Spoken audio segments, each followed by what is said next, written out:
حافظ وقار رب ذوالجلال قرآن مجید فرقان حمید کے اندر یہ ارشاد فرما رہا ہے الا ان اولیاء اللہ لا خوف علیہم ولا هم یحزنون الذین آمنوا وکانوا یتقون لهم البشرى فی الحیاۃ الدنیا وفی الآخرہ لا تبدیل لکلمات اللہ ذلک هو الفوز العظیم۔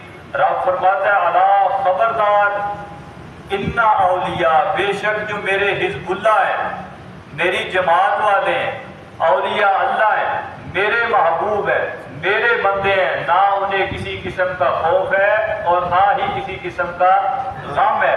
جب یہ لوگ اپنے رب کے ساتھ لگا لیتے ہیں نوافل کے ذریعے، مجاہدات کے ذریعے، ریاضات کے ذریعے، جب قرب خداوندی انہیں نصیب ہو جاتا ہے تو یہ رب کی طاقت اور شان اور قدرت کے مظہر بن جاتے ہیں، پھر جہاں ان کا دل کرتا ہے رحمت کے چھینٹے لگا دیتے ہیں۔ خدا کی قدرت، نبی کا معجزہ، ولی کی کرامت حقیقت میں ایک ہی سورج کی کرنیں ہیں، ایک ہی ماہتاب کی شعاعیں ہیں، ایک ہی دریا کی لہریں ہیں اور ایک ہی پھول کی پتیاں ہیں۔ خدا کی قدرت کبھی کبھی معجزے کے طور پر نبی کے ہاتھ سے صادر ہوتی ہے اور نبی کے معجزے کو روشن کرنے کے لیے کبھی کبھی کرامت ولی کے ہاتھ سے صادر ہوتی ہے، اور نبی کا معجزہ حقیقت میں رب کا ہی فعل ہوتا ہے اور ولی کی کرامت حقیقت میں رب کی جو طاقت ہے، شان ہے، قدرت ہے، اس کا مظہر ہوتی ہے۔ اور مسلم اور مشکات شریف کے اندر حدیث پاک موجود ہے کہ نبی علیہ السلام نے فرمایا، راوی حضرت ابو ہریرہ رضی اللہ تعالیٰ عنہ آپ فرماتے ہیں کہ نبی کریم صلی اللہ علیہ وسلم نے فرمایا کہ میری امت میں کچھ ایسے لوگ بھی ہوں گے جن کی ظاہری حالت ٹھیک نہیں ہوگی اور ان کے کپڑے پھٹے پرانے ہوں گے، بال گرد و غبار سے اٹے ہوئے ہوں گے، لیکن رب کے ساتھ ان کا ایسا گہرا تعلق ہوگا کہ وہ اگر کہہ دیں کہ الہ العالمین ایسے نہیں ایسے کر دیں، کسی بات پہ قسم اٹھا لیں تو رب ان اپنے محبوب بندوں کے لیے قانون قدرت بدل دیتا ہے، لیکن ان کی زبان سے نکلے ہوئے الفاظ کو رد نہیں فرماتا۔ اس کی وجہ یہ ہے کہ حدیث قدسی ہے ما یزال عبدی یتقرب الی بالنوافل، فرمایا کہ جب بندہ نوافل کے ذریعے میرا قرب حاصل کر لیتا ہے تو پھر میں اس کی آنکھ بن جاتا ہوں، حالانکہ رب آنکھ بننے سے پاک ہے۔ رب فرماتا ہے، حدیث قدسی ہے، زبان مصطفیٰ کی ہے، فرمایا پھر اس کے کان بن جاتا ہوں جن سے وہ سنتا ہے، پھر میں اس کے ہاتھ بن جاتا ہوں جن سے وہ پکڑتا ہے، میں اس کے پاؤں بن جاتا ہوں جن کے ساتھ وہ چلتا ہے۔ حقیقت میں رب مکان و لا مکان سے پاک ہے اور آنکھ بننے سے پاک ہے، کان بننے سے پاک ہے، ہاتھ بننے سے پاک ہے، پاؤں بننے سے پاک ہے، لیکن رب وہ اپنی ساری طاقتیں اپنے محبوب بندے کو عطا فرما دیتا ہے جس نے نوافل کے ذریعے اس رب کا قرب حاصل کیا۔ پھر عمر مدینے میں بیٹھے ہوں اور یا ساریت الجبل کہہ کے صحابی رسول کی مدد فرما دیتے ہیں، 3500 میل کا فاصلہ بنتا ہے اور مدینہ پاک کے اندر ممبر رسول پر آپ کہتے ہیں یا ساریت الجبل، مولا مشکل کشا شیر خدا حیدر قرار علی المرتضی رضی اللہ تعالیٰ عنہ جب یہ فتح نصیب ہوتی ہے تو واپس آ کر کہتے ہیں عمر ہم نے تیرے کلام کو ایسے ہی سنا ہے جیسے آپ ہمارے کندھوں کے پاس کھڑے ہیں۔ حضور فرماتے ہیں پھر پاؤں ان کے ہوتے ہیں، طاقت خدا کی ہوتی ہے، پھر آنکھ ان کی ہوتی ہے۔ حضرت عمر مدینے میں بیٹھے کپڑے کو پابند لگا رہے ہوں، کپڑوں کو سی رہے ہوں اور سورج بڑی آب و تاب کے ساتھ چمکے تو ایک جلالی نظر کے ساتھ سورج کی طرف دیکھیں اور کہیں تجھے پتہ نہیں مدینے کا حاکم اور امیر المومنین عمر فاروق کپڑوں کو پیبند لگا رہا ہے، تو گرمی برسا رہا ہے، اور عمر کی جلالت کے ساتھ جو سورج حرارت برسا رہا ہوتا ہے وہ بادلوں میں چھپ جاتا ہے۔ آنکھ ان کی ہے، طاقت خدا کی ہے۔ پھر سرسوں کا تیل زمین پر گر جائے اور زمین کا کام ہے تیل کو پانی کو جذب کر لینا، لیکن نبی کا والی جو ہے اور خلیفہ ثانی ہے وہ زمین کو حکم دے تو زمین سرسوں کا تیل واپس کرتی ہے. کیوں کہ رب نے جب انہیں طاقت عطا فرمائی ہے تو ان کی طاقت صرف بندگان خدا کے لیے نہیں، عناصر اربع پر جس کی حکومت ہو اسے اللہ کا ولی کہا جاتا ہے. سبحان اللہ. پھر خط لکھ دیا جائے درائے نیل کو، جی خط کے اوپر بسم اللہ الرحمن الرحیم کہہ کر اور یہ کہا جائے کہ اگر تو اپنی مرضی سے چلتا ہے تو تیری ہمیں ضرورت نہیں ہے، اور اگر تو رب کے حکم کے ساتھ چلتا ہے تو پھر عمر فاروق تجھے حکم دے رہے چل جا.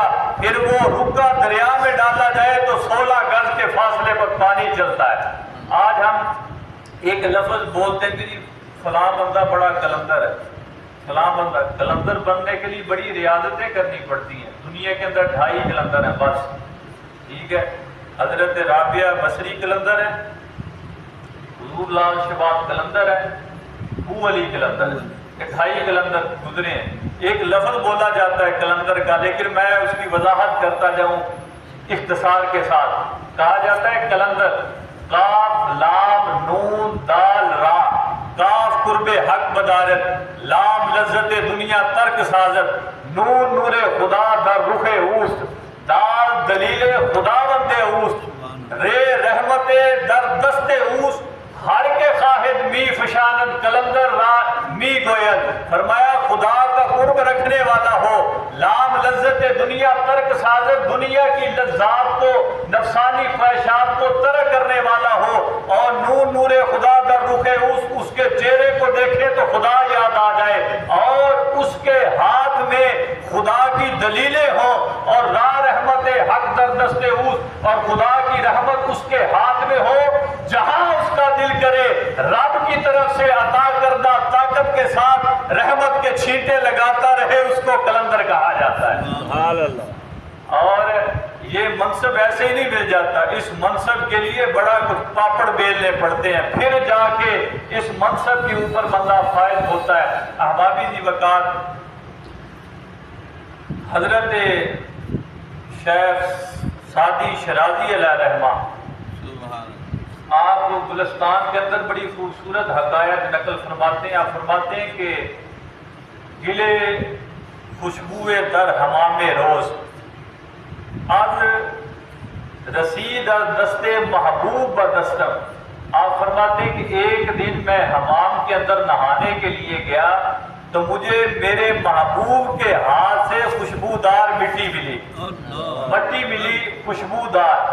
تو میں نے اس مٹی سے کہا بدو گفتم کے مشکی یا امبیری از بوئے دل آبیر تو مستم.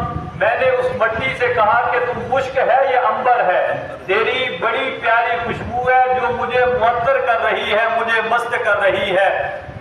وگفتم گلے من ناچیز بودم لیکن مدت با گل نشستم.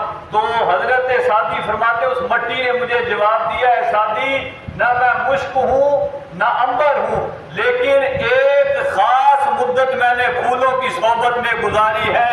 جمال ہم نشی در من اثر کرد وگرنہ من ہما کے خاتم کے ہستم. فرمایا یہ جو خوشبو میرے اندر سے آ رہی ہے یہ میرے ہم نشین کی ہے، اور میرا ہم نشین وہ پھول ہے جس کی صحبت میں میں نے وقت گزرا ہے، وگرنہ میری کیا حیثیت ہے، میں تو حقیر سی مٹی ہوں جو کہ مٹی ہوں. فرمایا اگر مٹی پھولوں کی صحبت میں گزارے تو اس کے اندر سے بھی مشک و عنبر کی خوشبو آنے لگ جاتی ہے. اسی طرح بندہ رب کا جب قرب حاصل کر لیتا ہے عبادات کے ذریعے، نوافل کے ذریعے، ریاضات کے ذریعے، مجاہدوں کے ذریعے، تو پھر اس کے اندر سے بھی جو اگر بندہ دیکھتا ہے تو حقیقت میں اسے رب اسی بندے میں سے نظر آنے لگ جاتا ہے. یہ ایسی بات نہیں، آپ قرآن اٹھا کر دیکھیں، علماء موجود ہے. درخت کے پاس حضرت موسیٰ علیہ السلام صرف چنگیاری لینے کے لیے گئے، آگ کی ایک چنگاری لینے کے لیے گئے تو درخت کلام کرنے لگا.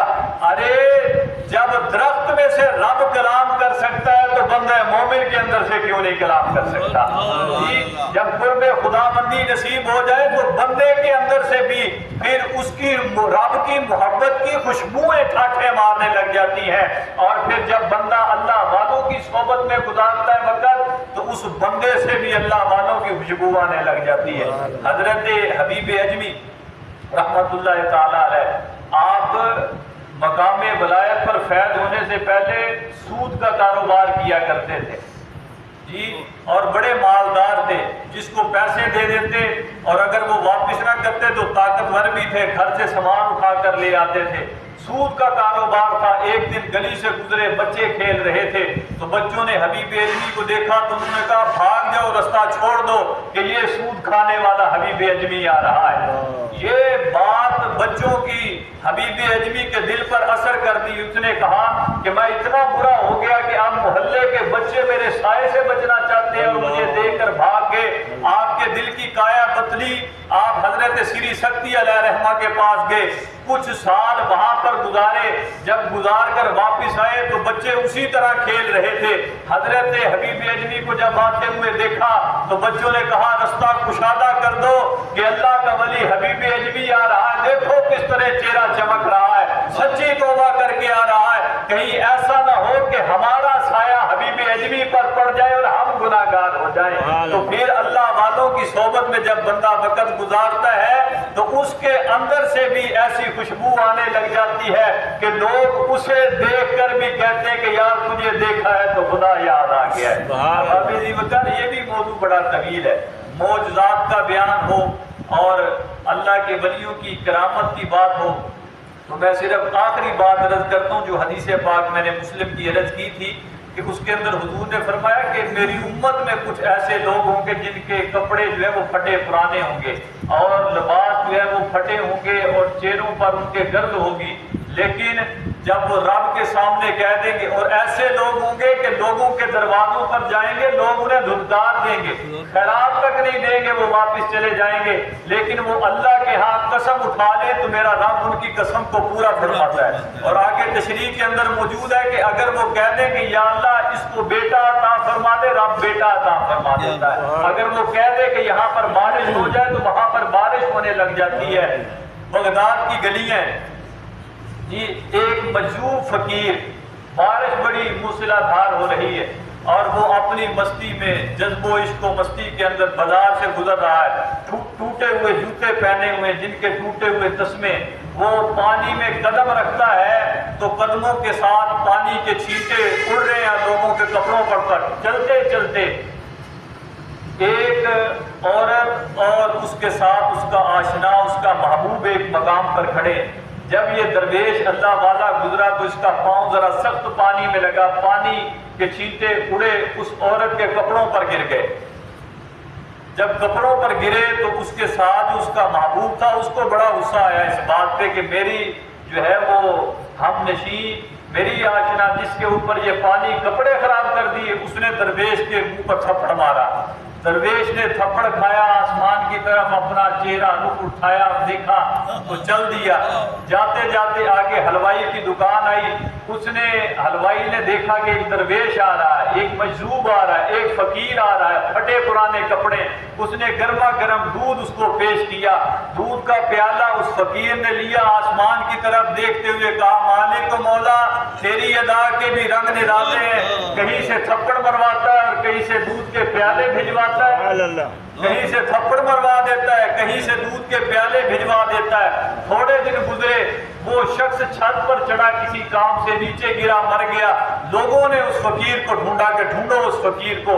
جب فقیر کو ڈھونڈا گیا تو کہا کہ تم نے اسے بد دعا دی، تیری بد دعا کی وجہ سے وہ مر گیا۔ اس نے کہا نا ہم کون ہوتے ہیں بد دعا دینے والے، ہم نہیں بد دعا دیتے، ہم تو دعا کرتے ہیں۔ مسئلہ یہ الا ان اولیاء اللہ لا خوف علیہم ولا ہم یحزنون، وہ تو یار تھا اس عورت کا اور اپنے محبوب کے بدلے مجھے تھپڑ مارا۔ ہم بھی تو کسی کے محبوب ہیں، ہم نے بھی تو کسی کو یار بنا رکھا ہے، ہم بھی تو کسی کے در کے نوکر ہیں۔ اس کا یار برداشت نہ کرے تو تھپڑ مار دے، ہمارا یار برداشت کرتا ہے؟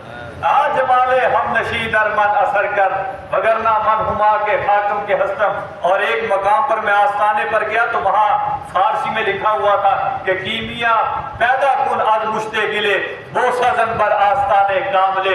اگر تو چاہتا ہے کہ تیرے ہاتھ کیمیا یعنی سونے کو کہا جاتا ہے، اگر تو یہ چاہتا ہے کہ دنیا کے سارے گر تیرے ہاتھ میں آ جائے